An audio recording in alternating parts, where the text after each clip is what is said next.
Praeitais metais po velomaratono norėjau sakyti, kad velomaratonas neleidžia pasenti, priverčia visada išlikti jauniems. Šiais metais buvo tas pats, sveikinu uteniškius, vėl paėmė savo trofėjų, viskas čia gerai. Aš savęs nelaikau senuku, man kem 5, bet šiek tiek būna ir liūdna, ir neliūdna, kad iš tėvų atima galimybę jau nuo pat pradžių. Bet viskas okei. Čia dar geriau.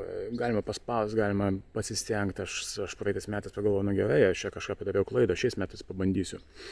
Bet jau praeitais metais vienas pasakė, pirmas 10 minučių laikiau 350 vatų vidutiniškai. Paskui mečiau. Stravai parašė, aš nežinau, ar jisai čia vijosi, ar jau grupė važiavo tokiu greičiu. Bet principas tas, kad šiais metais nugalvoju šiek tiek stengiausi nuo pat pradžių atsistoti, visą kitą, aišku, per vėlai užsiregistravau, nes daug darbo turėjau vasarą. Bet vis tiek, aišku, klaustrofobija apima, nelabai nenori, šiek tiek prašauni pro šoną, bet principas tas, kad jau per akmenis kaip pervažiai, jau matai, jie leidžiasi. Jau traukinys tas nuvažiuoja ir aš manau, kad jie iš tikrųjų labai stipriai nuo pat pradžių suka ten be šansų. Kitais metais galima gal iš pat pradžių užsiregistruoti. Kitas dalykas, gal reikia komandiškai registruotis, nes greičiausiai komandas pirmiausia stato. Nes principas tas, kad tenais, sakau, paskui nuvažiuoja grupė, galėtum su jais važiuoti, bet to tarpu neuždarysi niekaip. Ten be šansų. Jeigu jie visą laiką suka važiuoja, ką tu tenai nuo kalno, jau pats važiuoja 55, tai ką tu tenais, nieko nepaspausi jau tenais. O paskui ten prieš vėją. Tai principas yra tas, kad tikrai džiaugiuosi ir aš prieš keletą metų, aš važiavau su pagrindinė grupė, nebuvo to jaunimo, tų tikrų sportininkų ir tik paskutiniam rate man grandinę numetė. Ir tada irgi, be šansų jau viskas, jau kaip tik ant akmenų numetė ir ką tu. Aš buvau silpnesnis, žymiai silpnesnis. Tai aš visus sveikinu, kas bet kokia grupė atvažiavo, čia nesmė. Ir sakau, aš irgi dėl vietos nieko nekovojau, aš tik džiaugiausi, kad aš jaučiausi žymiai stipresnis. Ir iš to video, kurį nufilmavo, pamiršau, kokios tenais žmogus, matau, kad mano technika pasiteisina, kad aš teisingai dabar nusistačiau dviratį, aš šitos akmenys skridau, man jokių problemų nebuvo, tam žmogui dar buvo, vadinasi, dar blogas balansas. Tada mano tas sėdynės iškelimas labai gerai, visą koją jungia, viskas gerai, aš visas tikrai susilenkęs, natūraliai susilenkęs. Čia nieko negali sulenkti, jeigu tavęs dviratis nepalenkia. Jis turi palenkti su laikui bėgant. Taigi,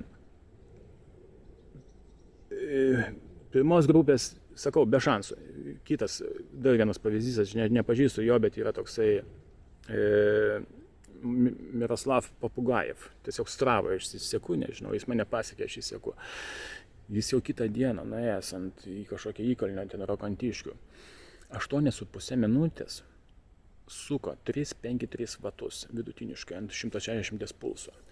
Tai jisai irgi ten Stravai parašė po velomaratono, aš ten bandžiau vytis pagrindinę grupę, bet nepavijau. Tai ką tai reiškia? Tai jeigu toks žmogus, kuris tikrai pajėgesnis už mane, ir tu čia nieko nepavysi. Tarpas atsidaro ten prieš tave kokie gal, ir nepabijokim to žodžio čainikai, pradedantieji, dar kažką, viskas. Čia net jeigu tenais normalus, ką tu uždarysi, ten kiekvieną sekundę yra aukso vertės, ten nieko, ten suk nesukės. Paskui, jeigu tenais būtų šiaip kažkai vidury lenktynių, tai dar nieko, bet čia nesmė.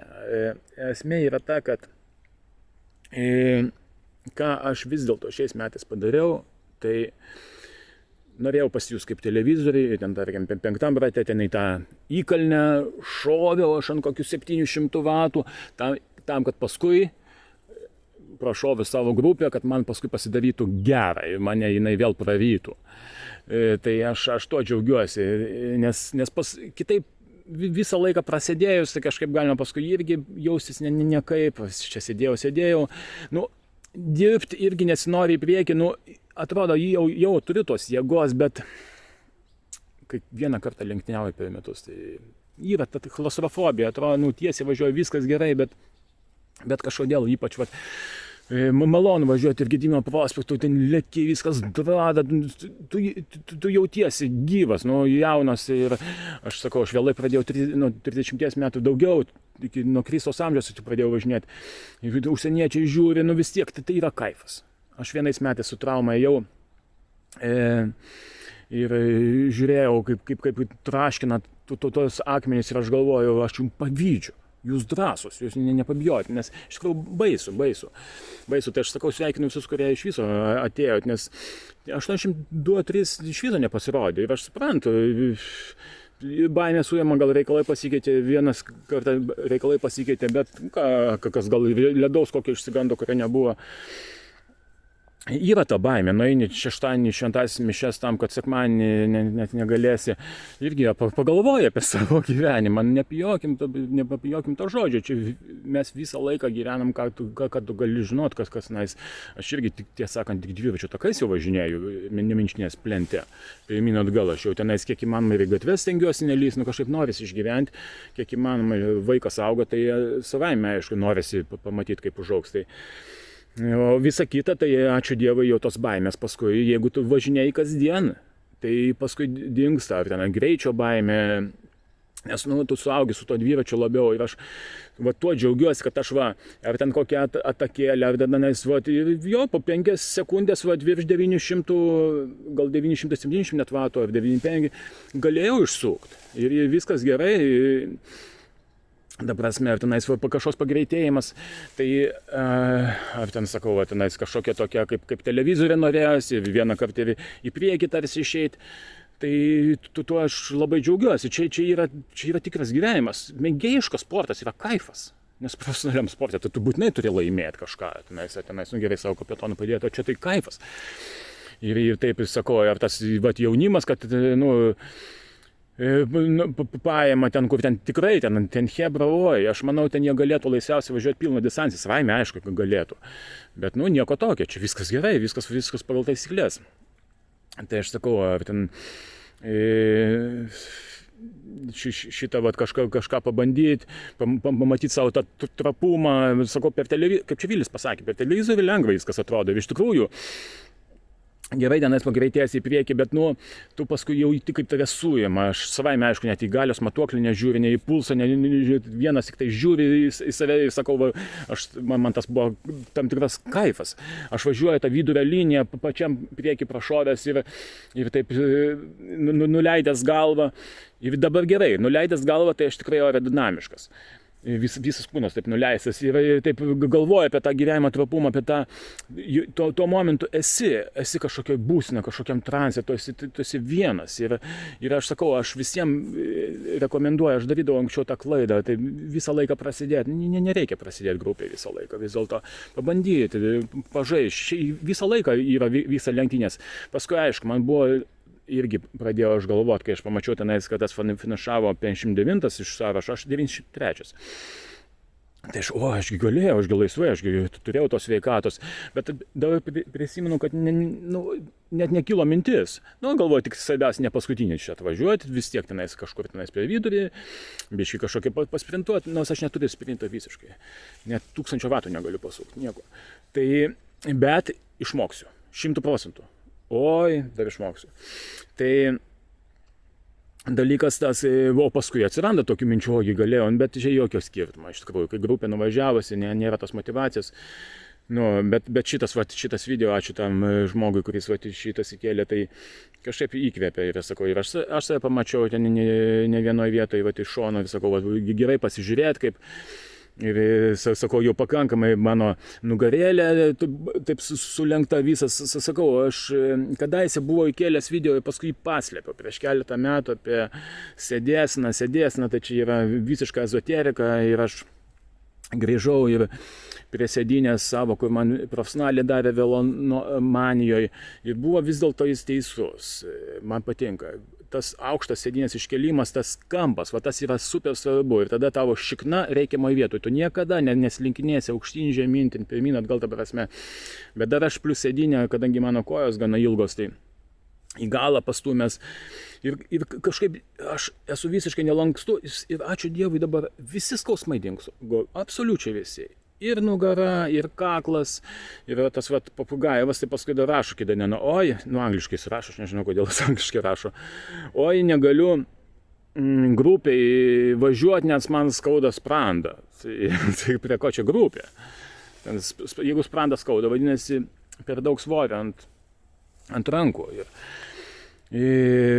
Sakau, tas balansas, tai čia yra, sakau, tokia visiška ezoterika, bet šitas surast, gerai, gal tas sėdėsenos nustatymas profesionalus, gal būtų gerai, jeigu ten tą kampą, pavyzdžiui, tą kojos, tikrai, sakau, aš viskas išbandęs, ir super žemai, ir super aukštai, taip, kad ten jau visiškai jau analkė vos negavosi, bet vis dėlto gana aukštai, šitas pirmą kartą atsisėdė, oi, aš vos nesiekiu. O paskui aš dar kaip siekiu, dar galėčiau kelti. Ir tas dalykas, kad tą išnaudot, mes visi turim sveikatos. Tikrai turim tos sveikatos. Bet jeigu jinai netaip nukreipiama, žinot, kaip gyvenime, energija, ne ten nukreipiama, kur reikia, tai ką tu? Tu nieko neturėsi. Tai čia vienas dalykas su ta turi būti idealiai. O kaip tai padaryti idealiai? Kiekvieną dieną reikia važinėti. Jeigu tu kiekvieną dieną važinėsi, tu jau jauti, o šitas man nepatinka, šitą da taip padaryti, da taip. Tai baigit, aš dabar grįžau prie speed play pedalų. Super, aš nuo jų pradėjau ir prie jų grįžau. Ir kaifas, man nereikia jokių čionais, buvo prie Shimano nuėjęs klasikinių. Visiškai niekada negalvoju dabar, tenais kaip koja ten pasisukusi, visą laiką yra kaip kažkoks kaip mašinai. Tas visas, aš aišku, pasidaręs maksimaliai, kad sukinėtųsi į visas pusės. Visiškai eigos ribotuvus nusukęs į šoną. Ir dalykas tas, kad sėdiniai irgi jokio šito. Jokios skylės, nieko. Čia sakau, tos skylės, čia dėl pardavimo. Jeigu tau ta skylė, tai kaip tik nuo tos skylės dar gali labiau skaudėti, nes ten kažkas iš tų audinių, kaip tik tą skylę remsis ir tau dar blogiau. Jeigu nemoki kažką blogai pasidaręs, tai tau vis tiek skaudės. Tai mano tokie patarimai, kad kiekvieną dieną važinėti ir tu surandi, važinėti stipriai. Pakankamai stipriai, aš kaip stipriai, aš lygiai 1 valandą važiuodavau. Pirmyn atgal. Kiekvieną valandą visą laiką kalniukas, kur ten pulsas pakilo iki 190 beveik, gerai, minutę. Ne pulsas, bet. Tai pasime, mažas kalniukas, paskui ilgas kalniukas, lyguma irgi stipriai. Aišku, dabar aš supratau, ko man trūksa tokių intervalų, kad galima būtų kokias 8 minutės ant didelių vatų laikyti. Nes čia yra gyvenimas, čia yra realus gyvenimas, kokia antroji zona, kokia antroji zona. Realiam gyvenime niekam to nereikia. Gerai, grupėje sėdinti, bet kiekvienas gali. Jeigu aš turėsiu super galingas kojas, tai man jau jokio skirtumo. Čia tas ir yra bajeris, kad tu tenais jau lengvai, tai jau lengva. Bet pabandyk sunkiai, čia tas pas kas mašininis vertimas. Gerai, lengvas vietas išverčia. Bet tai, o ten terminai, kurias reikia išrasti, kur net žodynė nėra. Bet ten sudėtingas kažkoks irgi posūkis mechanizmas. Tai taip ir yra, aš sakau, su šito prakeiktų vertimu aš jau 20 metų. Ir tai tas baivis, sakau, aš paskutinės 2 savaitės gyvenau kaip sportininkas, kiekvieną dieną važinėdavau, o pačią vasarą buvo, ačiū Dievui, daug darbo gavęs, tai labai mažai važinėjau, kiek įmanoma tik tai, bet kai tenais dirbiu, reikia pabaigti užsakymą, reikia tų babkių. Savaime, aišku, aš jau ant galo nieko nevažinėjai, bet kas yra gerai ir gerai. Ir aš sakau, reikia pristaikyti prie tų gyvenimo aplinkybių, paskui man į galvą šovė, žinot, vertimas irgi labai didelis protinis darbas, šiaip jeigu ką. paskui, brač, man vis dėlto reikia kelti atgal sėdynę, reikia pedalus atgal dėti šituos, reikia čia tobulinti ir sistemą, vairą iškišą normalią, ilgą ir ką jūs galvojate, viskas puikiausiai. Taigi, aš jau užsikalbėjau, bet mano tokie patarimai. Tai yra, sakau, džiaugiuosi, kad visi sveiki gyvi atvažiavom. Čia super. Ir plius, žiūrėkit, galite mano kanalą žiūrėti, galite anglišką The Translator, kur tenais aš rodau savo pusnogį kūnelį ir aiškinu, rodau, kaip ant dviračio užlipu, kaip mano kojos ten vos siekia. Ir sakau, kai aš ten kilnoju šitą mirties trauką, 60 kg. Aš žiūrėjau Shimano. Milijonų peržiūrų tenais apie vieną geriausių dabartinių dviratininkų, Matthew Van Der Poel. Irgi ištrauka, jisai sporto klube irgi kiloja 60 kg. Todėl nereikia čia man pasakų. Čia jokio skirtumo yra. Nėra tenais tas svoris. Tu gauk tą impulsą. Ir aš sakau, man šitas kilnojimas padeda. Todėl sakau, mokykitės iš manęs, mokykitės iš jaunimo. Visi iš kitų mokykimės, čia mes nieko nemokam, bet išvažiuoti dviračių išmokti niekada nevėlu. Ir aš sakau, geriau jau tobulėkim, negu ten sukt, ten nieko neklausykit. Svarbiausia, nieko neklausykit, tame tarpe ir manęs.